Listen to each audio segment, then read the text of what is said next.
Привет, друзья! Сегодняшнее видео я записываю по просьбе моего подписчика Романа. Так был настойчив, что в принципе надо было записать. Поэтому сегодняшнее видео посвящено мои самые уловистые бойлы в сезоне 2018. И прежде чем мы перейдем к бойлам, я покажу небольшой лайфхак по китайским крючкам по сравнению с импортными. Как они выглядят более подробно. Сейчас камера наедет и я вам покажу. Итак, друзья, по крючкам. Смотрите, фирма с Китая заказывала, ссылка будет в описании. У нас Fireland. Я заказывал именно бананы. Вот такая. Они, в принципе, эти в тефлоновом покрытии. Сейчас положу вот сюда 2 штуки. Вот. Для чего я это делаю? Чтобы вам показать, что Китай научился делать все-таки крючки. Я понимаю, бурное, в общем, может быть недовольство после этого видео. Но сейчас вам покажу. Вот, это 2, это 4. Сейчас я вам покажу. Вот, видите, корда. Беру крючок от корды, Куршенко. Вот здесь. И крючок. Это Гавакацию Хамбек серия. Мне очень нравится то, что тонкий металл здесь небольшой. Вот. Ну вот, как говорится, найдите 5 отличий. В принципе, вот китайский, корда и Гамакацу. Видите, да? То есть я в этом году буду тестировать активно китайские крючки. Сейчас я покажу вам на примере вот 4. Вот я беру 4 тоже Гамакацу.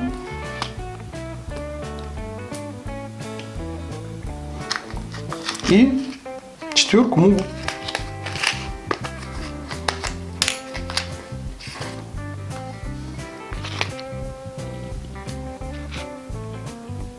Муга чуть-чуть отличается, так как форма чуть-чуть другая. Ну, в принципе, сами смотрите, вам выбирать. Мне кажется, отличные крючки. Я буду тестить. Естественно, все это в практике проявится, как оно будет засекаться, как будет вываживаться. Вот, ломаться, не ломаться они там будут. Но я думаю, что навряд ли они будут ломаться. Но, в принципе, отличные крючки. Ну, это как бы информация к размышлению тем, кто заказывает все с Китая и верит им. Сейчас качество у них поднимается, поэтому вот сравнение китайских крючков, размеров и фирменных, которые в разы дороже стоят. В этом наборе 250 штук. 2, 4, 6, 8, 10. Ну, с моей точки зрения, самые ходовые 2, 4, 6. Итак, бойлы. Самое уловистое. Но я ловлю не только бойлами, и начну я все-таки рассказ не с бойлов. Но ловлю я не всегда бойлами, еще я ловлю искусственной кукурузой. Сейчас я вам покажу. Есть Enterprise искусственная кукуруза, вот она в баночках. Я на нее активно ловлю.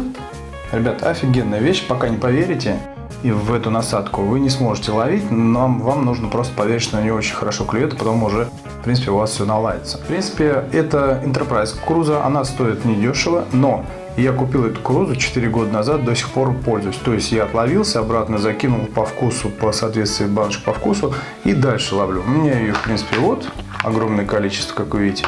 Поэтому искусственную кукурузу я использую. Также я вам покажу более крупно, как ее насаживаю, как она выглядит на крючке, почему она клюет. А сейчас по ароматам скажу. Ну, в принципе, чем славится Enterprise, она делает заливки на основе именно производителя заливки свою кукурузу, но еще что-то туда добавляет. В любом случае, сейчас очень появилось много украинских производителей, наши пытаются сделать. Все равно у них не получается, как у Enterprise. И сейчас по вкусу. Enterprise заливает фирменными заливками. Это у меня Мельбови Флорентина от Род Хатчинсона. Ну, это самые ходовые вкусы. Плюм Рояль, Ричард старый. Также у меня Monster Crab Род Хатчинса заливка. Tutti Frutti. И Cranberry and Bittrex Acid. Вот эти 5 ароматов очень хорошо реагирует рыба. Я их по кругу меняю. И на один из них обязательно клюнет. Ну и другие ароматы ставлю. А сейчас ближе на видео покажу, как насаживается, как стоит. Я возьму крючок. Крючок я возьму небольшой, 8. Для того, чтобы работать с этой пластиковой резиной, вам лучше приобрести вот такой девайс. Он тоже в Али есть. Ссылка будет в описании. Вот так захватил, чтобы своим пальцем туда не сувать. Очень часто у меня карп берет, когда я резину вот так насаживаю.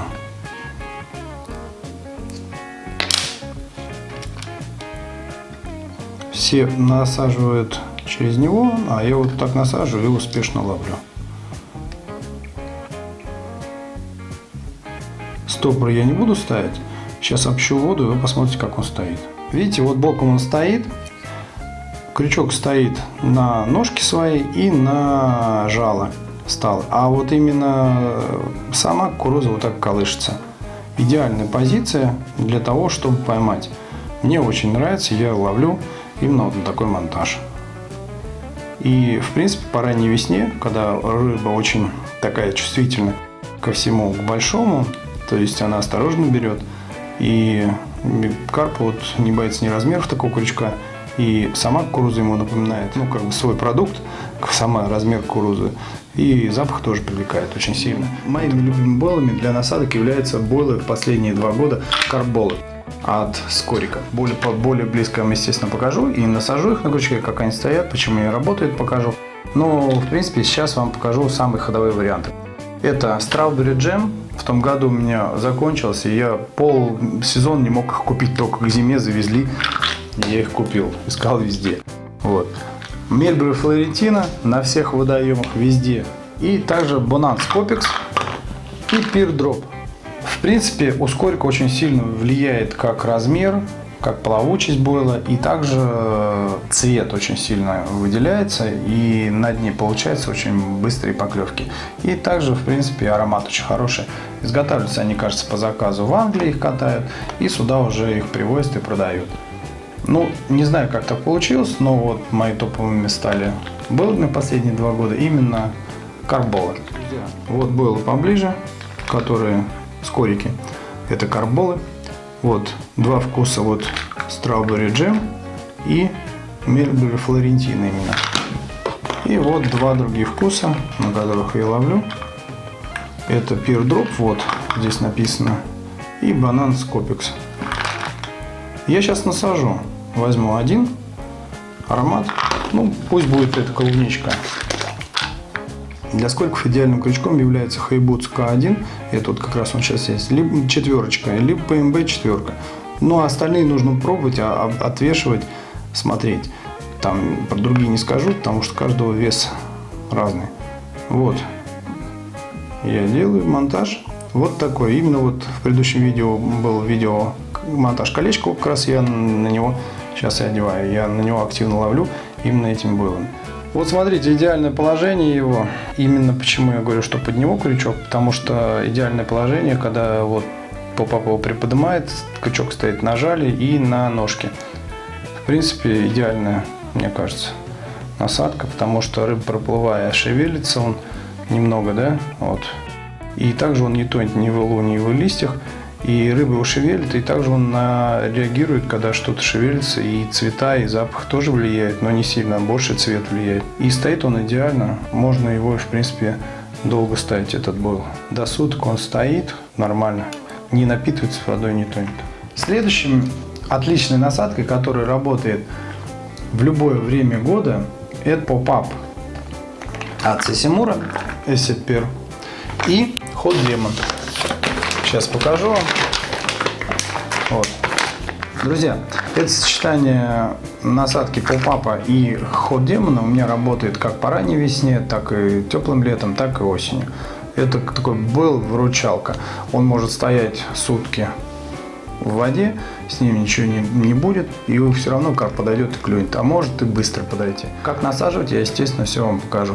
Ну вот Hot Demon сочетание с Peer Drop, мне кажется, одна из топовых насадок, ну вот лично для меня. Итак, монтаж теперь с использованием Peer Acid и Hot Demon. Вот Hot Demon я просто пачку не буду таскать. В принципе, я всегда беру для монтажа Hot Demon 14, ну и в принципе это тоже около 14.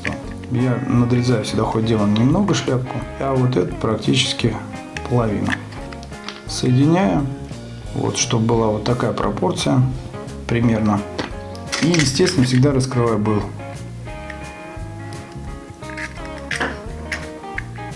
И прям чуть-чуть вот так срезаю.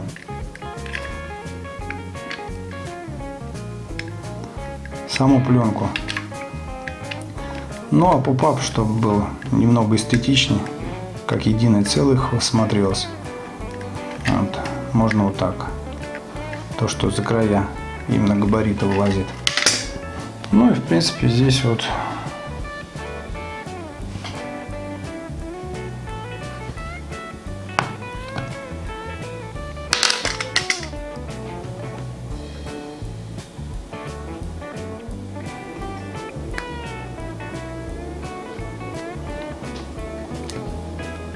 вот крючок не поднимается, но сам болт чуть всплывает. Потом он дальше напитается и может приопуститься именно на дно, но все равно он будет такой нулевой плавучести.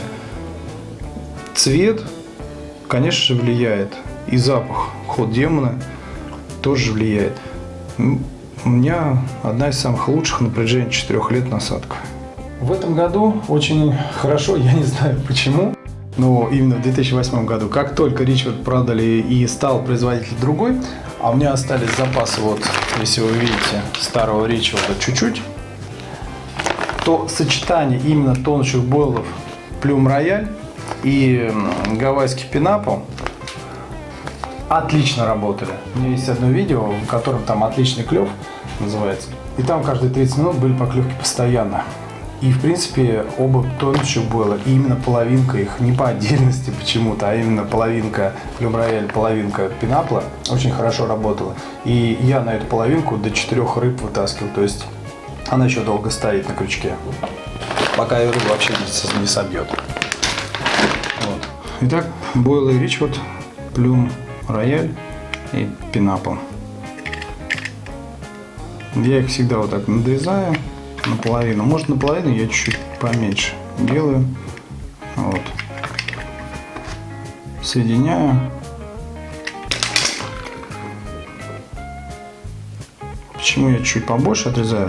Я всегда, в принципе, еще надрезаю бойлы. То есть вот так со всех сторон. Почему надрезаю? Ну, бойлы вареные, запах и вкусовые все свойства внутри. Поэтому сверху я подрезаю всегда вот эту именно шкурку, снимаю. Вот. И с этой стороны тоже.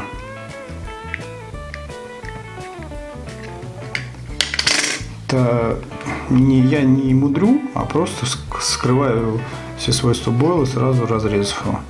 Вот. И вот так, в принципе, насаживаю. Стопора с Алиэкспресс заказывал, в описании будет.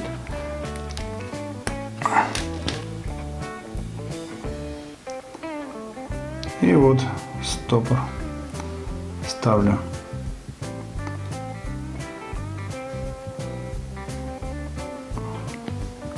И вот я про что говорил. Вот видите, две половинки, они же не будут вместе держаться. Поэтому здесь у меня всегда есть стопор, который будет их придерживать вместе, держать, чтобы они. Ну и в принципе тоже самый монтаж колечка. Сейчас я воду опущу, посмотрите, как он в воде находится. Ну вот он как в воде находится. Да, он лежит на дне, но когда карп поднимает, через колечко разворачивается крючок, хорошо засекается. Я вот на своем примере до 4 таскал, пока вот был не сбила рыба. В принципе, был очень плотный, хороший. Но вот эта резинка, я его подтягиваю, две половинки, чтобы вместе было. Очень хорошо в этом году тоже были поклевки. У меня сурсом ловил, но сурсом я ловил еще быстрее, у меня получались поклевки. Солюбл, у них есть серия растворимая. И в принципе подсаживал к ним попап пинапл. Пинапл это попап. У меня осталось полбанки старого именно ричардского пинапла. И вот как раз сочетание с ним очень хорошо. Но мне кажется, это не принципиально. Здесь он, в принципе, может и ловить с другим желтым бойлом. Сурс неплохо полавливал. Итак, друзья, сурс. И, в принципе, я взял у 777 большие попапы, поэтому взял его.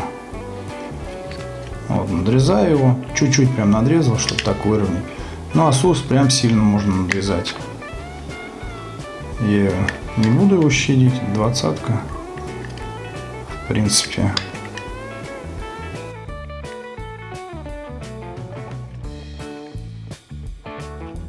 Конечно же, этот бойл лучше ставить на второй крючок. Но я вам покажу, у меня 4 просто под руками. Поэтому на 4. И вот так я его открываю. Вот я его открыл бы, взял второй крючок, второй номер.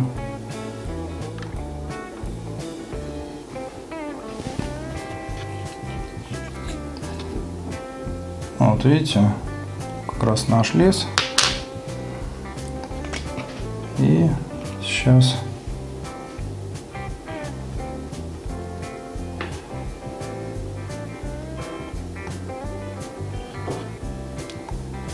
вот, ну теперь в воде, как он будет себя вести, сейчас покажу. Так как был тяжелый, все-таки он большой, больше чем попал в разы, и он все-таки тяжелый, поэтому он лежит на дне.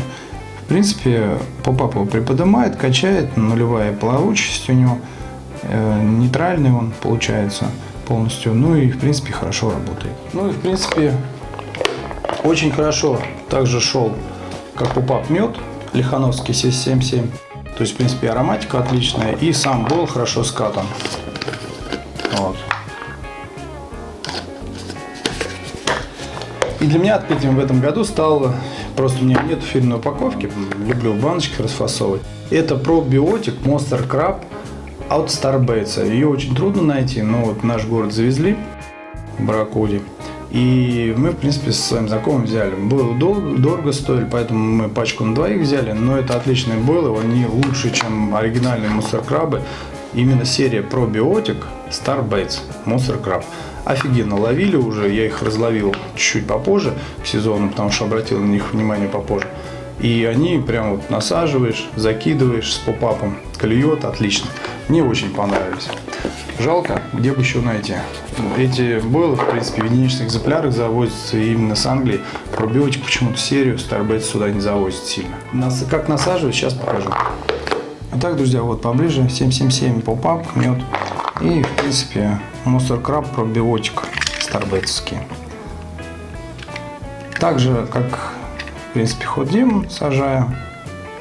Ничего особенного.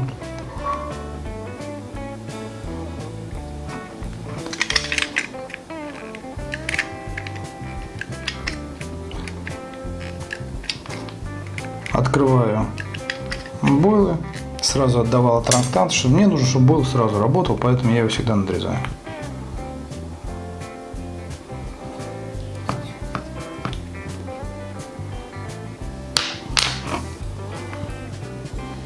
Стопор.